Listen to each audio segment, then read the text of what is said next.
The wagon that brought Eleanor Harper to Redstone that August morning in 1891 was hauling grain for livestock, not passengers.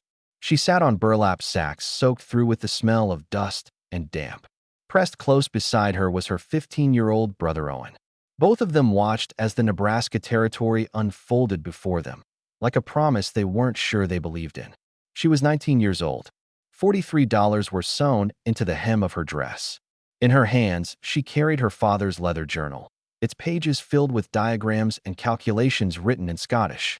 And she had a sheet of paper stating that 40 acres of land in Mercer County belonged to her and her brother, purchased by parents who had died without ever seeing it. 7 years.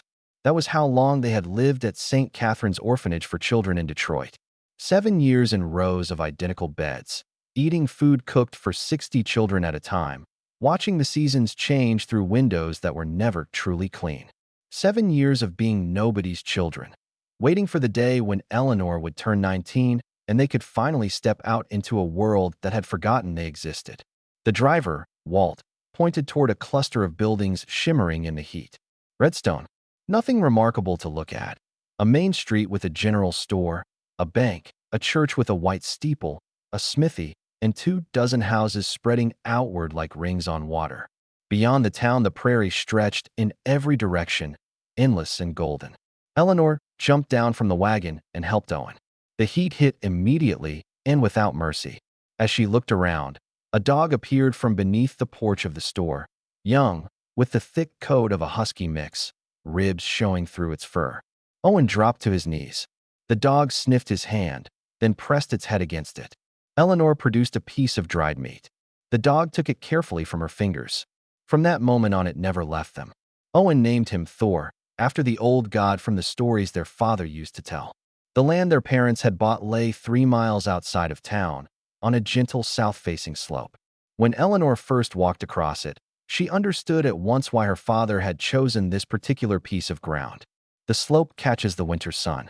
A creek runs along the eastern boundary.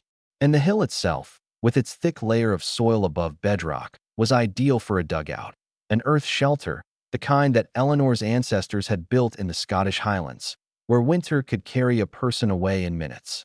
Her father had been a mining engineer in Kentucky before the accident. He designed tunnels that drove deep into mountains, calculating precisely how much stone and timber were needed to keep men alive beneath tons of rock. Eleanor was 12 when the mine collapsed. Owen was 8. Their mother faded away from grief within a year. Before he went, their father had passed on to Eleanor everything he knew.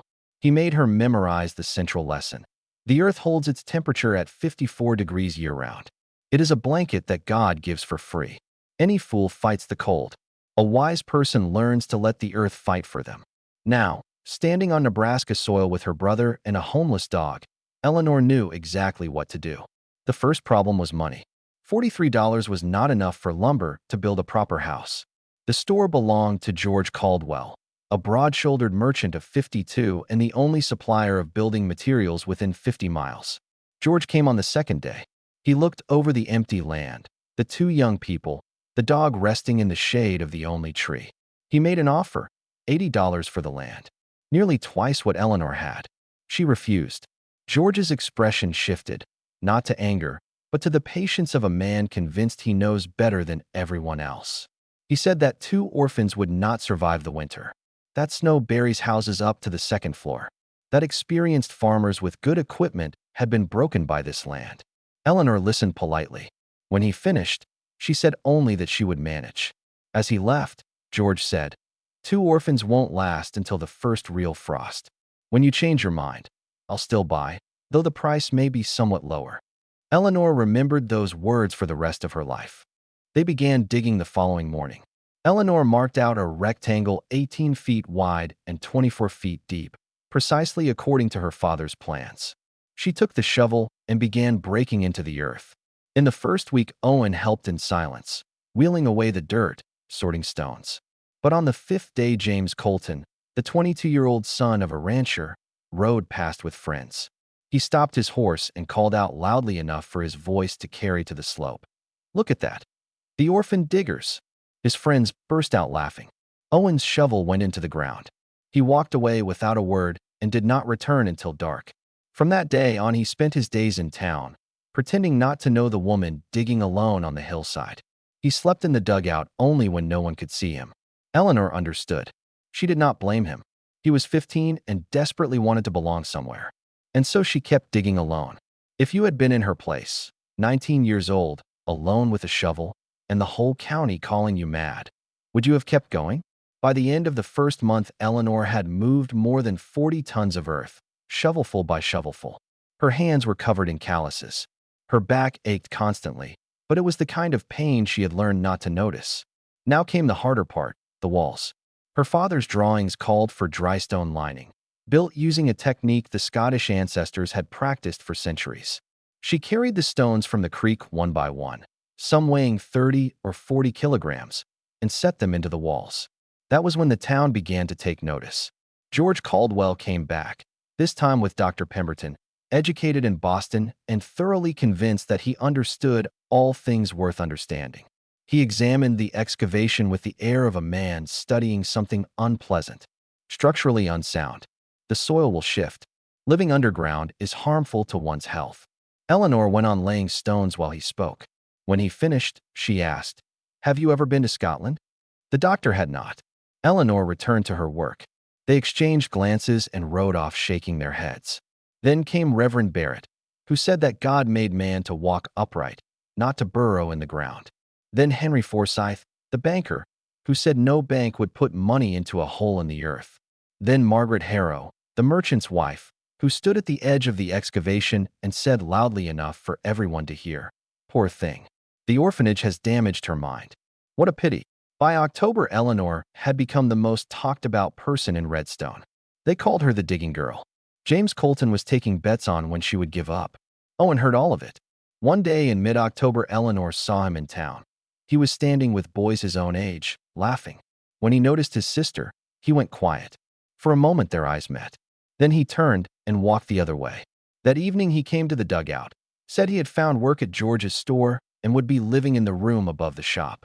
He packed his things and walked off into the dark, leaving Eleanor alone with Thor in the shelter that everyone was calling her grave. In mid-October, something unexpected happened. Eleanor was setting the last stones in the eastern wall. The sun was going down. On the path appeared an old man leaning on a carved staff, older than anyone she had seen in Redstone. His name was Samuel Whitfield, and he had been among the first settlers in these parts. Without a word, he studied the stone walls for a long while, the curve of the ceiling, the angle of the floor. Then he spoke, in a voice rough as gravel. "I survived the blizzard of '61. It came from the north. It took half the people I knew. The ones who lived had built the way you're building. All the rest froze to death in their fine wooden houses."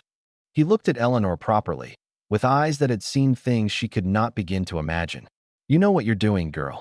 Don't let them tell you otherwise." And he walked back to town. It was the first encouragement Eleanor had received since arriving. A week later came Eric Lindqvist, a 40-year-old blacksmith, a Swedish immigrant who had never quite fit into local society. He arrived with a set of iron hinges of his own making. "For your door? My grandfather built the same way in Sweden. Good walls, right thinking." He examined the stonework, nodding with approval. "The people here build high, build proud, think they're stronger than winter. Winter doesn't care about pride." He gave the hinges for nothing. "When you come through what's ahead, say that a Swede helped. Maybe they'll stop looking at me like I smell bad." He smiled. Eleanor smiled back. For the first time since arriving in Redstone, she felt something other than loneliness. The third ally appeared at the end of October, when Eleanor was working on the ventilation. Her father's drawing showed an L-shaped shaft, air drawn in from below, expelled above, a constant gentle flow with no heat loss. She was so absorbed that she did not hear footsteps until a voice broke through. "My father says you're crazy." Standing at the edge of the dugout was Clara Caldwell, George's daughter, roughly Eleanor's own age, but different in every other way. A clean dress, soft hands, neat curls. Eleanor said nothing. Clara did not leave. "Why are you doing this? You could sell the land, go somewhere else. Why stay and dig in the dirt?" Eleanor set a timber in place and answered, "Ask your father whether he was here in '61.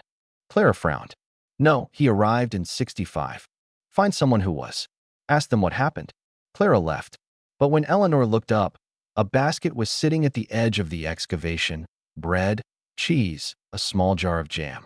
Clara's figure was growing smaller against the darkening sky. She did not come again after that, but she knew the way. That knowledge would soon matter more than either of them could have imagined then. By the end of November, the dugout was finished. From the outside, it was nearly invisible. The entrance cut into the slope, the roof covered with 3 feet of sod that had already begun to sprout grass. Inside was a different world entirely. 2 rooms. The main one, 18 feet wide, stone walls, a small cast-iron stove, sleeping platforms, shelves for food. The second, smaller room, for 2 goats and 5 chickens. Their warmth helped heat the shelter. Their milk and eggs would provide food through the winter. The ventilation worked exactly as her father's drawings had shown. The temperature held steady. Even on cold nights, it never dropped below 45 degrees.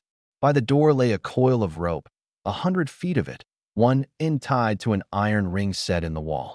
Her father had taught her, in a blizzard, a rope is the difference between life and death. Owen sometimes slept there in secret. Every time he checked the rope, making sure the knots were tight. Some lessons are not forgotten. December came. A sharp cold set in, 20 below zero. The wooden houses in town creaked and groaned. Eleanor sat in the dugout, warm enough that she barely needed to keep the stove running, and listened to the wind howling outside. Thor lay at her feet, completely calm. In the morning, George Caldwell came. He looked at Eleanor, standing in the doorway without a coat, at the thin thread of smoke from the chimney, evidence of a fire barely enough to warm a cup of tea. He opened his mouth, closed it, finally said, "When the real cold comes, you'll freeze all the same." He rode away, but Eleanor noticed something in his eyes, something that looked like doubt. January arrived and stayed cold but unremarkable. Gradually, the people of Redstone stopped talking about the digging girl quite so often. She had become simply another feature of the landscape. And then came the 11th of January. The morning was mild, almost warm. By midday, it felt almost like early spring. People were opening windows. Children went outside without coats. But Eleanor noticed something else. Birds were flying not along their usual paths, in large flocks, heading south, away from something. Thor paced around the dugout, whimpering. When Eleanor opened the door, he did not go out. He simply stood on the threshold, ears straight up, staring at the northern sky. Mice were hurrying south along the creek. And there was something else, a pressure on her eardrums. That silence that falls before something terrible. Her father's voice came back to her, clear. "When the weather warms in the middle of winter and the animals are running, go underground and do not come out until the earth tells you it is safe." Eleanor spent the day preparing. She brought in water, checked the stores, sealed the gaps in the door with clay. Then she rode into town. The streets were lively, everyone enjoying the warmth. She found George Caldwell with Dr. Pemberton and Henry Forsyth outside the store. "There's a blizzard coming. A serious one. You need to prepare." George laughed. "A blizzard? The sky is clear." "What signs?" Eleanor pointed north. "Look at the birds. Look at the animals." Dr. Pemberton stepped forward. "My dear girl, animals do not predict the weather. There is no scientific basis for it." No one listened. Henry Forsyth turned away in the middle of her words. "The digging girl is scared of a little sunshine," called James Colton from across the street. Laughter rippled through the crowd. Eleanor found Owen. He was standing with boys his own age, in clean clothes. Their eyes met. She could see the struggle in his face, the knowledge that she might be right, against the desperate desire to belong. He looked away. Eleanor walked back to the dugout alone. If you had been standing that day under a warm January sun, would you have believed her? Or would you have laughed along with everyone else? The morning of the 12th was even warmer. By 9 o'clock, it was 5 degrees above freezing. Mothers were sending children out in light jackets. Eleanor was underground, the door sealed, Thor pressed against her feet. She had barely slept, listening to the terrible, unnatural silence of a world holding its breath. At 1 in the afternoon, the sky to the north began to change. It happened so fast that people spoke of it for generations. One moment the sky was blue, life in Redstone moving at its normal pace. The next, a wall of black cloud on the horizon, racing forward faster than a galloping horse. The temperature dropped instantly and savagely, not gradually, the way it normally did, but as if someone had thrown open a door into another world. For degrees above freezing became 20 below in 3 minutes. The wind, 60 miles an hour, then 75. The snow came with it, but it was not ordinary snow, so fine and so fast that it became a white darkness. A suffocating, blinding, freezing force that erased the world. It was the schoolhouse blizzard. Across the Great Plains, more than 200 people would not survive that night. In Redstone, the chaos began immediately. George Caldwell was standing in his store when everything changed. He ran to the door, opened it. The wind nearly knocked him off his feet. His house was 30 meters away. He could not see it. Visibility had not decreased, it had reached zero. He managed to close the door. His assistant Patterson was with him, and Owen Harper, standing at the shelves when the world came apart. George looked at the boy. "Where is your sister's shelter?" Owen's face went pale. He knew exactly, 100 meters up the slope. But 100 meters in this blizzard was the same as 100 kilometers. In the dugout, Eleanor heard the blizzard arrive.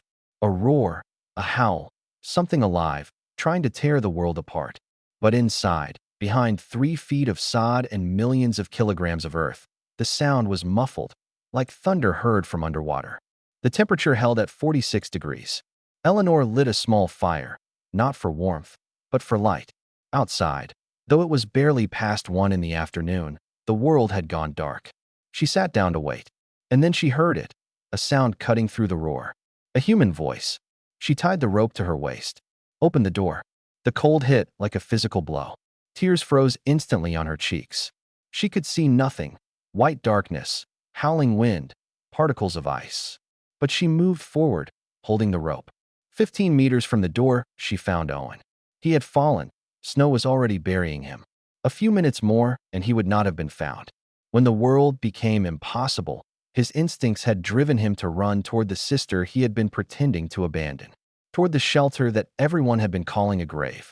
Eleanor hauled him back along the rope, dragged him through the door, and slammed it shut behind them. He was alive. His fingers and ears were frostbitten, but he was alive. She wrapped him in blankets, moved him close to the stove. Outside, the blizzard raged, and she heard another voice. Eleanor made 4 sorties. The second, Clara Caldwell. She had been walking home from a friend's house when the blizzard struck. She had nearly reached the dugout by following a fence line, or perhaps not by accident. In a moment of terror, she may have remembered the path she had walked with bread and cheese a few months before. Eleanor found her at a fence post. She could no longer move. She hauled her back and laid her by the stove beside Owen. The third sortie, Samuel Whitfield. He had known what the blizzard meant and set out the moment the sky changed color. He made it to within 12 meters of the door, then fell and could not rise. Eleanor thought he was not breathing, but he stirred, barely, enough. The fourth was the hardest. Tommy Henderson, 8 years old, and his sister Clara, 6. They had been walking home from school, lost their bearings in the white darkness, and wandered onto Eleanor's land. They were huddled against a fence post, Tommy holding his sister, both of them crying. Eleanor heard a child's voice even through the roar of the wind. She found them. She carried little Clara on her back, led Tommy by the hand. Her body was beyond exhaustion. Her hands had lost all feeling. Her face had become an ice mask. But she made it back. For sorties. 6 people saved. Inside, 8 bodies were crowded into a space built for 1. The temperature held at 46 degrees. Outside, 40 below. The difference was maintained by nothing but earth, stone, and the ancient wisdom of people who had learned to survive in winters that killed everyone who faced them head-on. For the first 6 hours, almost no one spoke. Little Clara Henderson said nothing at all.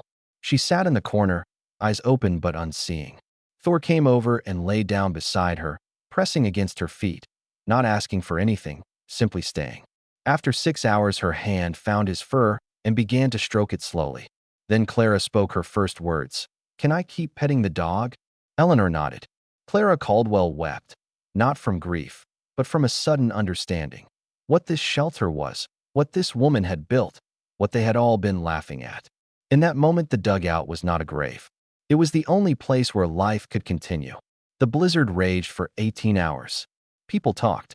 Samuel told of the blizzard of 61, of the native people who had taught him to read the sky, of knowledge that most settlers dismissed as superstition. Clara Caldwell asked Eleanor, "How did you know to build it this way?" Eleanor spoke of her father, of the Kentucky mines, of the diagrams in the journal, of generations of people who had survived the worst that nature could offer. Father used to say, "The earth never lies. It holds its temperature year-round. It has no interest in pride. Learn to listen to it, and it will save you." Clara was quiet for a moment. "You warned my father?" "Yes." "He didn't listen?" "No." Clara's expression changed. "He never listens. He thinks he knows everything because he has money, but he doesn't know anything that matters." Owen stirred. "I should have listened to you." His voice was hoarse, the words precise. "I should have been here. Forgive me." Eleanor did not answer in words. She simply moved and sat beside him, shoulder to shoulder, the way they had sat in the orphanage when the world felt too large. Owen wept quietly, from that deep place where pain had been accumulating for a very long time.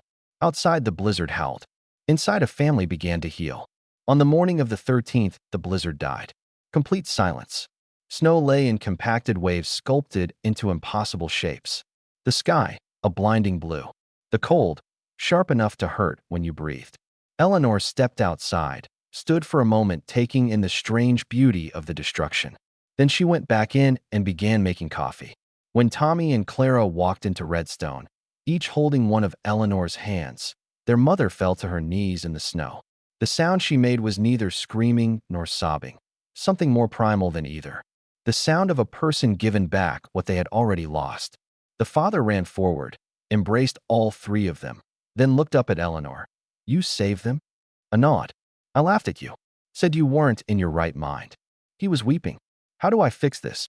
Eleanor looked at him, at the tears, at the children in his arms. "Just remember this feeling the next time someone does something that you don't understand."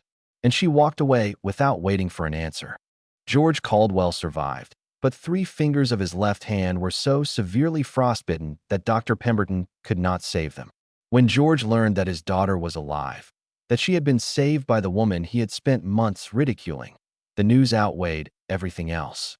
He found Eleanor at the church, where she was helping to bandage the injured. He stood and looked at her for a long time.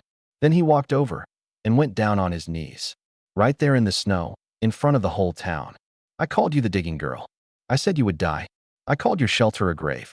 My daughter is alive because you built what I was laughing at." He was weeping. "I don't know how to fix this, but you need to know, I was wrong. We were all wrong." Eleanor took his hand. "Come inside. Get warm. We'll talk later." She helped him up, led him toward the church. She demanded nothing. This is what real strength looks like.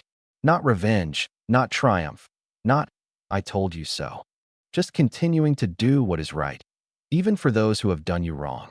3 days later, Clara Caldwell was sorting papers in the store and found in the filing cabinet a leather folder that had been forgotten for nearly a decade.